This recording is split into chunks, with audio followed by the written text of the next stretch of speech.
বাংলাদেশ থেকে ভারতে ঢুকে বিয়ে মন্দির বাজারের এই ঘটনা। মন্দির বাজারে আটক করা হলো রিফাত মিয়া বলে এক যুবককে। আটক যুবক বাংলাদেশের বাসিন্দা বলে কিন্তু ইতিমধ্যেই জানতে পারা যাচ্ছে পুলিশ সূত্রে। মন্দির বাজারের এই ঘটনা আপনাদের জানাচ্ছি। বাংলাদেশ থেকে ভারতে ঢুকে বিয়ে করেন এই যুবক বলেই অভিযোগ রয়েছে তার বিরুদ্ধে এবং মন্দির বাজারে আটক করা হয়েছে এই যুবক রিফাত মিয়াকে। আটক যুবক বাংলাদেশের বাসিন্দা বলেও জানা যাচ্ছে। অনুপ্রবেশকারী বাংলাদেশিদের জন্য ইতিমধ্যে একদিকে যেখানে আমরা দেখতে পাচ্ছি হোল্ডিং সেন্টারের গঠন করা হয়েছে বিভিন্ন জায়গায়, আর সেখানে এবার দেখা যাচ্ছে বাংলাদেশ থেকে ভারতে ঢুকে বিয়ে করেন এক যুবক। মন্দির বাজারে আটক করা হয় রিফাত মিয়া বলে এক যুবককে। আটক যুবক বাংলাদেশের বাসিন্দা বলেও জানতে পারা যাচ্ছে পুলিশ সূত্রে।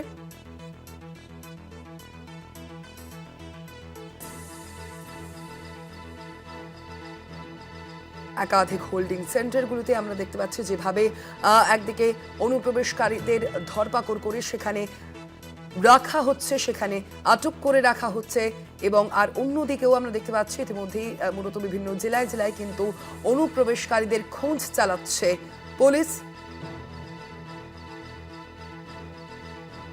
মন্দির বাজারে এই ঘটনা আপনাদের জানাচ্ছি। মন্দির বাজারে আটক করা হলো রিফাত মিয়া বলে এক যুবককে।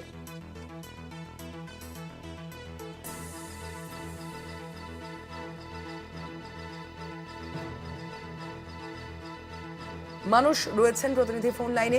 মানুষ, কতদিন ধরে এই যুবক তিনি ভারতে রয়েছেন, কি জানতে পারা যাচ্ছে তার পরিচয় সম্পর্কে? আমরা করলে 1.5 বছর আগেই কিন্তু জলপাইগুড়ির যে বর্ডার রয়েছে, বাংলাদেশ জলপাইগুড়ির বর্ডার, সেই বর্ডার থেকে কিন্তু 1.5 বছর আগে মন্দির বাজারে যে নীলাম্বতী যে এলাকা রয়েছে সেই এলাকায় এক মহিলাকে বিয়ে করে।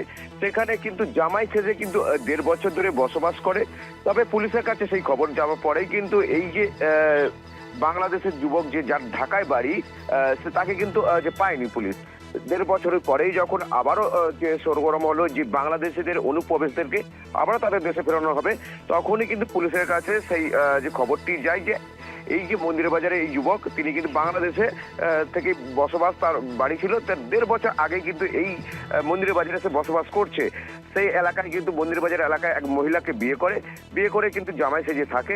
তারপরে কিন্তু যে বিজেপির পক্ষ থেকে অভিযোগ করা হয়েছিল, সেই অভিযোগের পরেই কিন্তু পুলিশ গোপন সূত্রে গতকাল গিয়েই ওই অভিযুক্তকে আটক করে।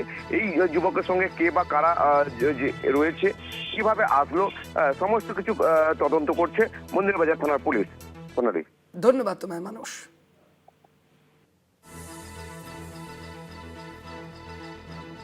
মন্দিরবাজার বিধানসভার আচনা গ্রাম পঞ্চায়েতের অন্তর্গত নীলাম্বরপুর গ্রাম থেকে বাংলাদেশি ধরা পড়েছে। স্থানীয় সূত্রে আমরা জানতে পারি ওই বাংলাদেশির নাম রিফাত মিয়া। সে এখানে জামাই পরিচয় থাকছিল এবং এদের একটা বড় টিম, এই বাংলাদেশিদের টিম মন্দিরবাজার বিধানসভার বিভিন্ন জায়গায়, বিশেষ করে সংখ্যালঘু অধ্যুষিত গ্রামে এরা লুকিয়ে রয়েছে, গা ঢাকা দিয়ে রয়েছে।